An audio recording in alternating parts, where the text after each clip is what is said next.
Venkataramana @scene అనే కరుడుగట్టిన దొంగను అరెస్ట్ చేసి 21 తులాల బంగారు నగలు, కిలో వెండి, 1,50,000 రూపాయల నగదు స్వాధీనం చేసుకున్నారు. ఉప్పల్లోని మల్కాజ్గిరి ఏసీపీ కార్యాలయంలో మల్కాజ్గిరి డీసీపీ పద్మజ వివరాలను అందజేశారు. విజయవాడకు చెందిన శీలంశెట్టి వెంకటరమణ అనే వ్యక్తి తన 20వ ఏట నుండే దొంగతనాలకు శ్రీకారం చుట్టాడు. ప్రస్తుతం జనగామలో ఉంటూ 2 తెలుగు రాష్ట్రాలలో దాదాపుగా 200 దొంగతనాలకు పాల్పడ్డాడు. గతంలో జైలు శిక్ష అనుభవించి వచ్చిన తర్వాత పోలీస్ అధికారుల సాయంతో ఉప్పల్లో మైత్రి టిఫిన్ సెంటర్ ను కూడా నడిపి అనంతరం మళ్లీ దొంగతనాలకు పాల్పడ్డాడు.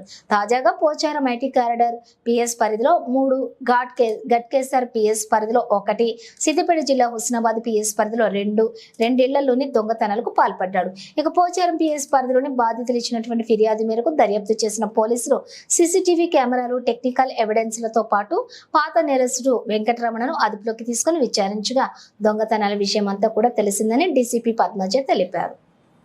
పెటిషన్ జరిగింది.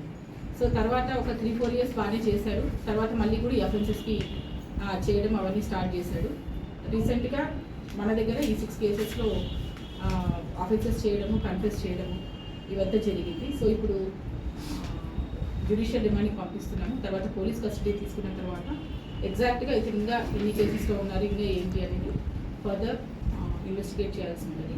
సో దీన్ని చాలా ప్రెస్టీజియస్గా తీసుకుని, ఎందుకంటే ఎవరీ ఆల్టర్నేట్ డే ఒక అఫెన్స్ జరగడం అది ఒక పెద్ద ఇప్పుడున్న ఎలక్షన్స్ పీరియడ్ అది ఒక పెద్ద ఛాలెంజింగ్ లాగా అయిపోయింది. సో ఇవన్నీ కూడా ఇతను అవుట్స్కర్ట్స్ వెతుక్కొని చేయడం, లాక్ చేసినటువంటి హౌసెస్ని వీళ్ళు ఇతను టార్గెట్ చేసుకోవడం జరుగుతుంది. సో దీన్ని డిఐ గట్కేసర్ శ్రీనివాస్, తర్వాత డిఎస్ఐ పోచారం యుగంధర్ వీళ్ళిద్దరిని కూడా అప్రిషియేట్ చేయడం జరుగుతుంది. వీళ్ళకి రివార్డ్స్ గురించి సిపి గారు కూడా పంపిస్తాను. సో దీని బ్యాక్గ్రౌండ్లో నేను I want to appeal to the public ఒక 3-4 ఇష్యూస్ మీద. ఒకటి, చాలా వరకు అఫెన్సెస్ అన్నీ కూడా లాక్ హౌసెస్లోనే అవుతుంది. సో వాళ్ళు ఏం చేస్తున్నారంటే ఊరికి వెళ్ళేటప్పుడు చాలా పెద్ద తాళం వేసి వెళ్తున్నారు. సో ఇది బయట ఇతను కూడా వీళ్ళందరూ ఏం చేస్తారంటే 2-3 డేస్ రెక్కీ చేస్తారు. ఒక ఇల్లు టార్గెట్ చేసుకునే ముందర రెక్కీ చేస్తారు. సో వీళ్ళు రెక్కీ చేయడం ఏంటి, ఇట్లాంటి తాళాలు ఉన్నటువంటి హౌసెస్ని ఫస్ట్ వాళ్ళు సెలెక్ట్ చేసుకుంటారు. తర్వాత చుట్టుపక్కల ఉన్న ప్రాంతాలు ఎంతవరకు అతనికి సేఫ్ అనేది కూడా చూసుకొని ఈ అఫెన్సెస్ చేస్తున్నారు.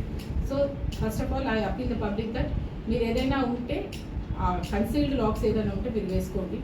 తర్వాత అన్ని రూమ్స్కి కూడా సెంట్రల్ లాక్, చాలా రోజుల నుంచి పోలీసు వాళ్ళు విజ్ఞప్తి చేస్తున్నారు కానీ ఇంకా స్టిల్ మన వరకు వచ్చే వరకు తెలియదు అన్నట్టు అవుతుంది. సో ఇవి వాళ్ళు సెంట్రల్ లాక్ ఒకటి వేసుకోవాలి. 3, కీస్. ఇప్పుడు ఆల్మోస్ట్ ఈ కేసెస్ అన్నీ చూస్తే కీస్ బెడ్ పక్కన ఉన్నటువంటి అల్మారాలను లేకుంటే కబోర్డ్లోనూ పెడుతున్నారు. అతను ఏమాత్రం కూడా కష్టపడకుండా కీస్ తీసుకొని అఫెన్సెస్ కమిట్ చేస్తున్నారు. సో దయచేసి కీస్ అనేది వాళ్ళు క్యారీ చేయడం బయటికి వెళ్ళినప్పుడు, అదర్వైజ్ ఏదైనా సేఫ్ కస్టడీలో పెట్టుకొని వెళ్ళాలి. 4, సీసీ కెమెరాస్. వాళ్ళు కానీ కెమెరా కానీ మనకు వాళ్ళు ఇన్స్టాల్ చేసుకోగలిగితే ప్రతి ఒక్కరు కూడా అది వాళ్ళ సేఫ్టీకి కానీ లేదు ఇతరుల సేఫ్టీకి కానీ. ఇప్పుడు మనం చేసిన కెమెరాస్, ఇన్ని కెమెరాస్ చూస్తాం, ఇది ఎవరు కూడా వాళ్ళ గురించి వాళ్ళు పెట్టుకున్నా కూడా ఈ కేసు డిటెక్షన్కి పనికొచ్చింది. దాదాపు 200 ఫ్రేమ్స్ మేము చెక్ చేసామని అంటే ఆ ఫ్రేమ్స్ ప్రకారం మనం అందరినీ వెతుక్కుంటూ ఈ లీడ్ వచ్చింది అని అంటే ఈ దగ్గర కెమెరా లేదు, పక్కన వాళ్ళు పెట్టుకున్న కెమెరా వల్ల డిటెక్ట్ అయింది. కాబట్టి ప్రతి ఒక్కరిని నేను అపీల్ చేసేది, దయచేసి మీరు ఇల్లు ఎలా అయితే కట్టుకుంటారో ఆ విధంగానే పార్ట్ ఆఫ్ ఇన్వెస్ట్మెంట్ దయచేసి ఒక 2-3 cameras colony side both sides, తర్వాత ఇంటి లోపలికి ఎవరు ఎంటర్ అవుతున్నారో అట్లీస్ట్ ఒక్కొక్క ఇంటికి 3-4 కెమెరాస్ కానీ మీరు చేసుకుంటే వాళ్ళు 26th ఏప్రిల్ రోజు కంప్లైనెంట్ స్వాతి వాళ్ళ ఇంట్లో వాళ్ళు మార్నింగ్ అరౌండ్ 11 o'clockకి బయటకు వెళ్ళి తిరిగి మళ్ళీ సాయంకాలం 7:45 ఇంటికి వచ్చి చూసుకుంటే వాళ్ళ డోర్ బ్రేక్ చేసి ఇంట్లో ఉన్నటువంటి రూమ్స్లో అల్మెరాస్ అన్నీ కూడా పగలగొట్టి అన్ని వస్తువులు కూడా చిందరవందరగా పడి ఉన్నాయి. సో అవన్నీ కూడా వాళ్ళు వెరిఫై చేసుకున్న తర్వాత ఇంట్లో దాదాపు ఒక 14 తులాల గోల్డ్, తర్వాత 21 తులాల సిల్వర్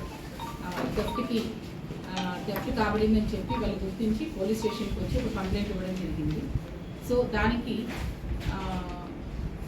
ఏసీపీ మల్కాజ్గిరి వారి యొక్క ఆధ్వర్యంలో సిఐ పోచారం, తర్వాత డిఐ గట్కేసర్, అతను డిఐ గట్కేసర్ కానీ పోచారం డిటెక్టివ్ ఇన్స్పెక్టర్ కూడా, సో వారు, తర్వాత యుగంధర్ డిఎస్ఐ, వీళ్ళ ముగ్గురు ఒక టీమ్గా ఫామ్ అయ్యి ఈ కేసుని డిటెక్ట్ చేయడం జరిగింది.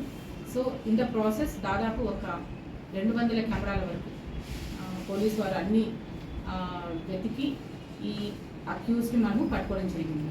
ఈ అక్యూజ్డ్ వచ్చేసి ఇతని పేరు Seelam Shetty Venkataramana alias Srinu, son of Nageswararao. ఇతనికి దాదాపు 50 సంవత్సరాలు.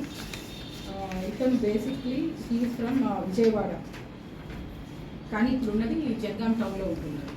సో ఇతన్ని మనం అప్రిహెండ్ చేసి వెరిఫై చేస్తే దాదాపు మన ఏసీపీ మల్కాజ్గిరి గారి డివిజన్లోనే 4 కేసెస్ కన్ఫెస్ చేశాడు. దాని తర్వాత ఒక 2 కేసెస్ సిద్దిపేటవి, అంటే ఇది రీసెంట్ మంత్స్లో ఈ 6 కేసెస్ కూడా కన్ఫెస్ చేయడం జరిగింది.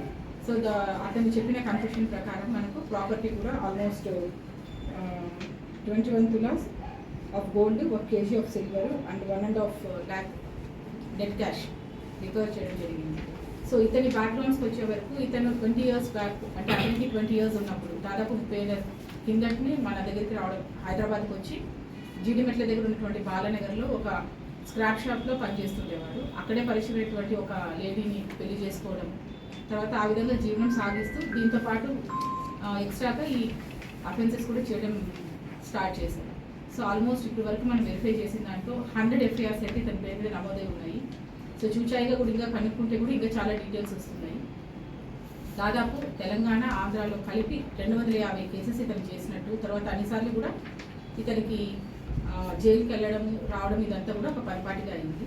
సో ఇది 2014లో ఇతని యొక్క పొటెన్షియల్ అవన్నీ చూసుకొని పోలీస్ వారు ఇతనికి కౌన్సిలింగ్ చేసి 3 కోచారా, 1 గట్కేసా, 2 అంటే ఇవి కూడా వాళ్ళు కూడా చాలా వరకు వెరిఫై చేశారు. వాళ్ళు మన దగ్గర రావడం జరిగింది, మనం అతని దగ్గరికి వెళ్ళి కంపేర్ చేసుకున్నాం photos. All the crime branches of all the units కోఆర్డినేటెడ్గా వర్క్ చేసుకొని చేయగలిగాం. బట్ మనకు మేడం సీసీ కెమెరా చాలా పనిచేయట్లేదు. నేను సైతం కింద పెట్టిన దాతలు ఇచ్చిన కెమెరాలు పనిచేయట్లేదు. బేసిక్గా కేవలం కెమెరాలు అనేది నేను సైతం అండ్ తర్వాత కమ్యూనిటీ CCTVs అని 2 రకాలు ఉంటాయి. ఇది అందరికీ అర్థం అవడానికి చెప్తున్నాను. ఈ కెమెరాలు 2 రకాలు ఉంటాయి. నేను సైతం అనేది మన ఇంట్లో మనం పెట్టుకున్నది నేను సైతం అంటారు. దాన్ని ఇప్పుడు నా ఇంట్లో నేను పెట్టుకున్నాను అనుకో, నా గురించి పెట్టుకుంటే నేను పోలీస్ వారికి చెప్తాను, నా దగ్గర ఉంది, మీరు ఏ టైంలో యాక్సెస్ మేము వెళ్ళి ఊరికి ఆ కెమెరాని మేము ఎవరికి చూడము. ఆ కెమెరాని మా పోలీస్ కెమెరాస్లో మేము ట్యాగ్ చేసుకుంటాం. ఇన్ కేస్ ఆ రూట్లో వెళ్తున్నారు లేకుంటే వెళ్ళారు అని తెలిసింది అనుకోండి, అప్పుడు వెళ్ళి మేము వాళ్ళని రిక్వెస్ట్ చేసి వాళ్ళ కెమెరా మేము చూస్తాం. సో మా దగ్గర ఎవరెవరి దగ్గర ఏమేమి కెమెరాస్ ఉంటాయి అని చెప్పి మాత్రమే డీటెయిల్స్ ఉంటాయి. వర్కింగ్ నాన్ వర్కింగ్ అనేది వాళ్ళు చూసుకోవాలి. అవి నేను సైతం కమ్యూనిటీ CCTVs అన్నాము. అవి ఇప్పుడు నేను చెప్పాను మీకు, కాలనీస్లో అసోసియేషన్స్ వాళ్ళు అవి ఎందుకంటే పెద్ద క్లారిటీ ఉన్న కెమెరాస్, PTC కెమెరాస్ అట్లాంటివి పెట్టుకుంటారు. సో అట్లాంటివి ఏవైనా ఉంటే కమ్యూనిటీ ప్రకారం ఒక 10 లక్షలు పోగు చేసుకొని అందరూ కలిసి ఒక వెండర్కి ఇచ్చి వాళ్ళు కెమెరాలు పెట్టుకుంటారు. సో నేను వాళ్ళకి రిక్వెస్ట్ చేసేది ఏంటంటే కెమెరాలు పెట్టుకోవడమే కాదు, ఆ వెండర్తో వీళ్ళు వాళ్ళ మెయింటెనెన్స్ కూడా దాదాపు 5 ఏళ్ళకి ఎంత అయితే వస్తుందో, మనకు ఒక కెమెరా తగ్గినా పర్లేదు. 5 కెమెరాలు వితౌట్ మెయింటెనెన్స్ కంటే 4 కెమెరాలు విత్ మెయింటెనెన్స్ ఫర్ 5 years అలాంటి MOU రాసుకుంటే ఇట్లాంటి ప్రాబ్లమ్స్ అన్నీ కూడా అవుతాయి. సో మేమేం చెప్పగలుగుతాం అందరికీ అని అంటే, ఈ కెమెరాస్ పనిచేస్తున్నాయి, ఈ కెమెరాస్ పని చేయలేదు అని మేము చెప్పగలుగుతాం. కానీ చేసుకోవాల్సిన వాళ్ళు ఎవరైతే ఇన్స్టాల్ చేసుకున్నారో వాళ్ళే చేసుకోవాలి. పోలీస్ ఇప్పుడు మేము కూడా కొన్ని కెమెరాస్ పెడతాము, GHMC వాళ్ళు పెడతారు. సో ఎవరైతే ఓనర్షిప్ తీసుకొని అవి పెడతారో వాళ్ళు రెక్టిఫై చేసుకోవాలి. అందుకని నేను చెప్పేది, మనం రాసుకున్న MOUలోనే 5 years of maintenance, 3 years of maintenance అని రాసుకుంటే ఈ ప్రాబ్లమ్ సాల్వ్ అవుతుంది. రాసుకున్నప్పుడే మనకు వేరెంట్ కేబుల్ ఇవన్నీ కూడా రాసుకోవాలి. మీకు ఎవరికైనా అట్లా హెల్ప్ కావాలి డ్రాఫ్టింగ్లో అంటే మమ్మల్ని అడిగితే మేము మీకు డ్రాఫ్ట్ ఇవ్వగలుగుతాము. సో మా ప్రజెన్స్లో చేస్తే కూడా మీకు ఫలానా వెండర్ మీకు కూడా మోసం చేయకుండా ఉండడానికి అవకాశం పే చేస్తూ ఉంటున్నారు. కొంచెం చెప్పిన అయితే ఎక్కడ ఉన్నారో చూసి వేరే బస్ కూడా చూస్తే ఇక్కడ కాకపోతే ఇక్కడ ఎక్కువ చోట ఉంటారు. సో వాళ్ళు ఏం చేస్తున్నారు ఏమనేది ఈ పక్కన స్టేషన్